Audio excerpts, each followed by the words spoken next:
Europa अर्थ के बाद solar system में लाइफ की सबसे लाइकली जगह है। यह जुपिटर का आइसी मून है, जिसकी आइसी सरफेस पर ग्लोबल ओशन है।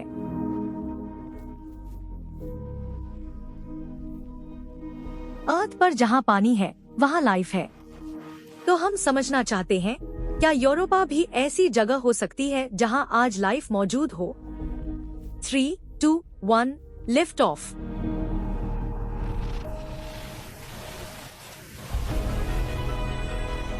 यूरोपा क्लिपर यूरोपा एक्सप्लोर करने वाली पहली मिशन है। यह नासा का सबसे बड़ा इंटरप्लैनेटरी स्पेसक्राफ्ट है। सही टीम और टेक्नोलॉजी से हम यूरोपा के मिस्ट्रीज सुलझाएंगे।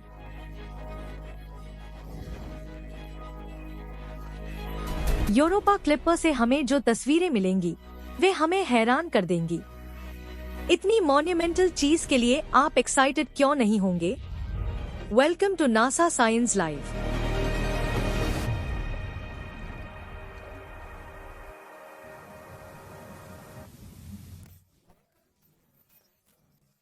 आज हम एक exciting space mission Europa Clipper के बारे में जानेंगे। यह जुपिटर के आइसी मून को एक्सप्लोर करेगा। उसकी सतह के नीचे क्या है यह बताएगा।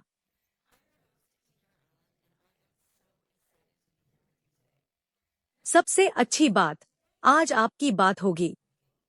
सवाल है तो #AskNASA के साथ सोशल मीडिया या कमेंट्स में भेजें।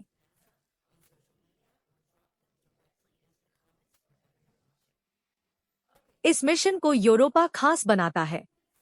जुपिटर के मून्स में से एक, जिसकी आइसी सतह के नीचे विशाल लिक्विड ओशन हो सकता है।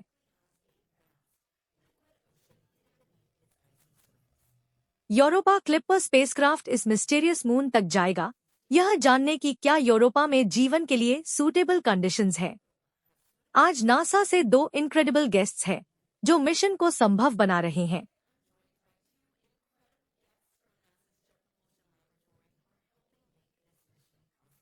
सबसे पहले हमारे साथ हैं सिंथिया फिलिप्स, यूरोपा क्लिपर की प्रोजेक्ट स्टाफ साइंटिस्ट, और गिनी कैंप मायर, यूरोपा क्लिपर की साइंस सिस्टम्स इंजीनियर।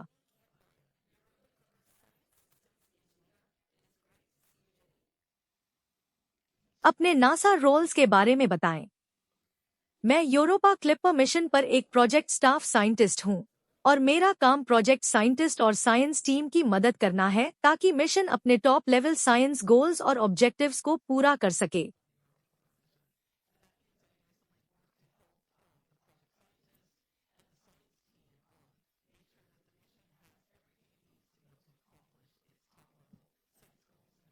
मैं प्लैनेटरी जियोलॉजिस्ट भी हूं, यूरोपा देखने को एक्साइटेड। गिनी, आप? मैं यूरोपा क्लिपर की साइंस सिस्टम्स इंजीनियर हूं। इसका मतलब है कि मैं साइंस और इंजीनियरिंग के बीच काम करती हूं। मैं साइंस टीम को इंजीनियरिंग कंस्ट्रेंट्स समझाती हूं और इंजीनियरिंग टीम के साथ मिलकर इस इनक्रेडिबल स्पेसक्राफ्ट से बेस्ट साइंस सुनिश्चित करती हूं।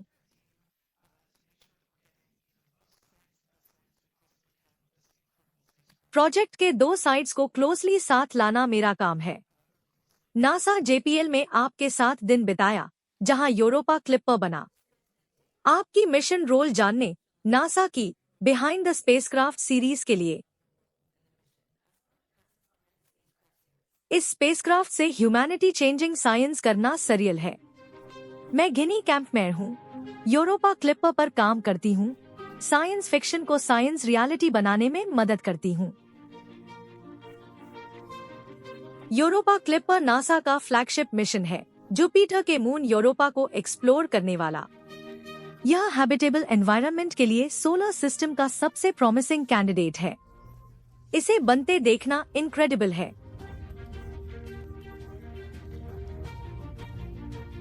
मैं साइंस इंजीनियरिंग बाउंड्री पर हूं। इंजीनियरिंग और साइंस के डिसीजंस एक दूसरे को प्रभावित करते हैं, जो दिखते नहीं। मेरा काम इन दोनों को साथ लाना है। मेरा बैकग्राउंड थोड़ा नॉन ट्रेडिशनल है। मैं फ्लूट बजाती थी और न्यूयॉर्क सिटी में प्रोफेशनल म्यूजिशियन थी। फिर एक सेरेंडिपिटस मोमेंट आया। मैंने लास्ट स्पेस शटल लॉन्च देखा। मुझे लगा मुझे भी यही करना है। म्यूजिक और इंजीनियरिंग में बहुत सिमिलैरिटीज हैं। ऑर्केस्ट्रा में फोकस्ड रहना, दूसरों को सुनना, कंडक्टर को देखना, फ्लॉलेस परफॉर्मेंस जरूरी। यह इंजीनियरिंग टीम जैसा है। एक ही गोल पर काम करना है, क्योंकि एक ही शॉट मिलता है।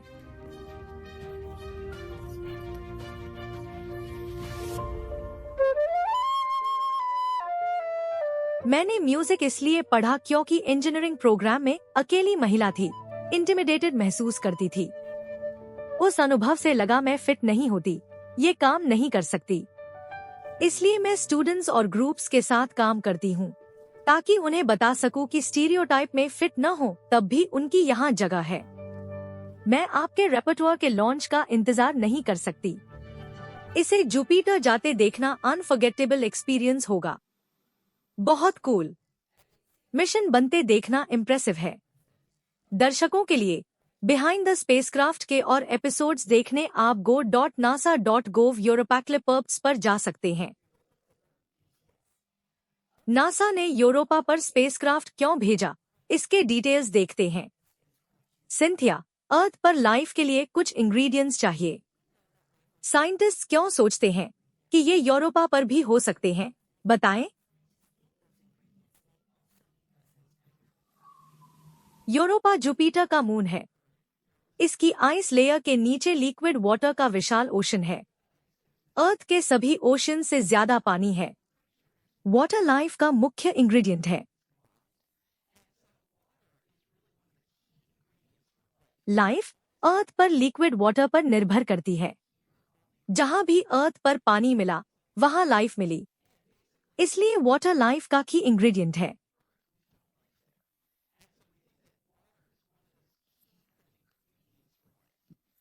पानी काफी नहीं। दूसरा इंग्रेडिएंट केमिकल एलिमेंट्स है। Carbon, nitrogen, hydrogen, phosphorus, sulphur, oxygen. ये सोलर सिस्टम में आम है। यूरोपा पर पर्याप्त मात्रा में मौजूद है। तीसरा इंग्रेडिएंट एक एनर्जी सोर्स है। अगर सिर्फ पानी और केमिकल्स हों, पर केमिकल रिएक्शंस के लिए एनर्जी न हो, तो कुछ नहीं होगा। यूरोपा में हमें लगता है कुछ पॉसिबल एनर्जी सोर्सेज हैं। एक है हाइड्रोथर्मल सिस्टम्स। ये यूरोपा के ओशन के बॉटम में हीटेड, सुपर हीटेड पानी के वेंट्स हैं। पानी क्रस्ट में सर्कुलेट होकर इंटरेस्टिंग केमिकल रिएक्शंस कर सकता है। अर्थ के ओशंस में हाइड्रोथर्मल वेंट्स पर अबंडेंट लाइफ है। यूरोपा के ओशन में भी ये हो सकते हैं। एक और एनर्जी सोर्स सरफेस से भी आ सकती है। यूरोपा की सरफेस पर हाई एनर्जी रेडिएशन की बॉम्बार्डमेंट होती है। ये रेडिएशन सरफेस पर केमिकल रिएक्शंस कर सकती है, जिससे इंटरेस्टिंग ऑक्सीडेंट्स और ऑर्गेनिक्स बनते हैं। अगर ये आइस लेयर से ओशन में पहुंचे, वे लाइफ के लिए फूड और एनर्जी सोर्स बन सकते हैं। यूरोपा में लाइफ के सभी इंग्रेडिएंट्स हो सकते हैं। यह एक्साइटिंग है और इंग्रेडिएंट्स मौजूद हैं। जेनी, स्पेसक्राफ्ट इन इंग्रेडिएंट्स को खोजने के लिए कैसे डिजाइन किया गया है? यह एक ग्रेट क्वेश्चन है। इस स्पेसक्राफ्ट पर इंस्ट्रूमेंट्स का एक इनक्रेडिबल पेलोड है। हमारे पास 10 साइंस इन्वेस्टिगेशंस हैं जो स्पेसक्राफ्ट पर हैं। आप उन्हें वीडियो में देख सकते हैं। हम इस पेलोड को हाईटेक स्विस आर्मी नाइफ जैसा मानते हैं।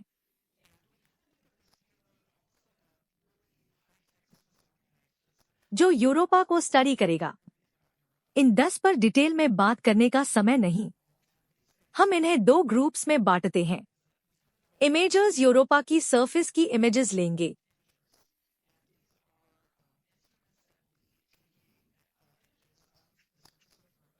कई वेवलेंथ्स की लाइट। हम विजिबल स्पेक्ट्रम में हाई रेजोल्यूशन कलर इमेजरी लेंगे। इंफ्रारेड और अल्ट्रावायलेट में भी इमेजेस और data.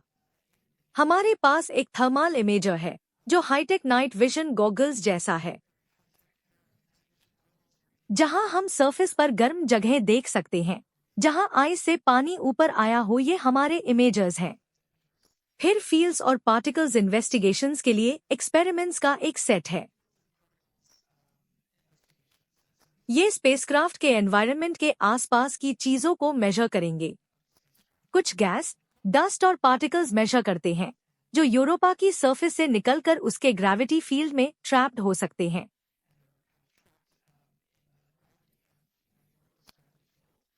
Ice penetrating radar Europa के इंटीरियर को देखेगा, आइस की थिकनेस और पानी की मात्रा बताएगा।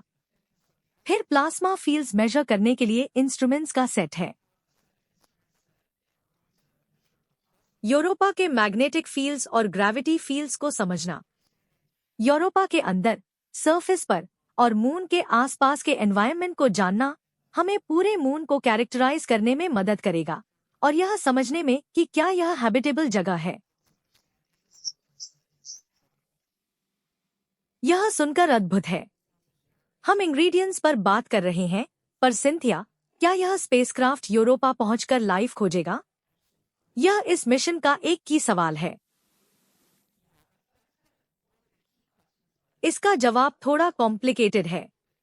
यह लाइफ डिटेक्शन मिशन नहीं है, इसे हम हैबिटेबिलिटी मिशन कहते हैं। हमारा मुख्य साइंस गोल यूरोपा को एक्सप्लोर करके उसकी हैबिटेबिलिटी समझना है। हैबिटेबिलिटी से मेरा मतलब है, क्या यूरोपा की सरफेस के नीचे जीवन को सपोर्ट करने वाली जगह है? क्या आइस शेल में पानी की पॉकेट्स या ओशन खुद लाइफ सपोर्ट कर सकता है?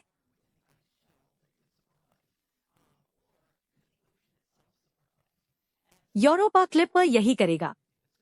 यह हैबिटेबिलिटी के साइंस ढूंढेगा, उन जगहों के जहां लाइफ सपोर्ट हो सकती है, सभी इंग्रेडिएंट्स मौजूद हों।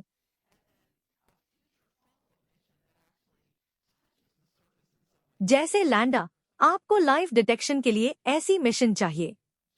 यह जानने कि यूरोपा हैबिटेबल है या इनहैबिटेड। क्या आज वहां लाइफ मौजूद है? आपको लैंड करना होगा। उस सरफेस या सबसरफेस मटेरियल को ऑनबोर्ड एक्सपेरिमेंट्स पर रखकर लाइफ डिटेक्शन करनी होगी। और क्लिपर के ऑब्जर्वेशन से पहले जेनी स्पेसक्राफ्ट को जुपिटर के पनिशिंग रेडिएशन एनवायरनमेंट को सहना होगा।